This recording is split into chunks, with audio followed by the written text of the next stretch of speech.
இது வந்து ஐர மீன். இதே 1000 ரூபான்னு சொல்றாங்க கிலோ. இதே அந்த 500 கிலோ ஐர மீன்.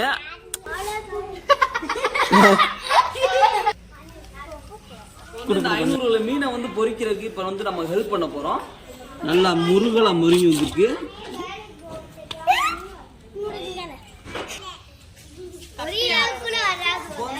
கிறிஸ்ட் வந்து 2 மீனையும் 5 அப்பத்தி 5000 பேருக்கு 5000 பேர் தான் 12000 பேராடா? 12000 பேரா? தெரியல, கன்ஃபியூஸ் ஆகுது. இப்ப நான் ஒரு மீனை இவங்களுக்கு பூரா பகிர்ந்து கொடுக்க போறேன். எல்லாரும் சாப்பிட ரெடியா? Happy birthday to you. ஏதா 10வது வருக்கா? நீ வச்சுக்க. இதை நீங்க 2 வச்சுக்கோங்க. அவ்வளவுதான், பிரிச்சாச்சு வாங்க.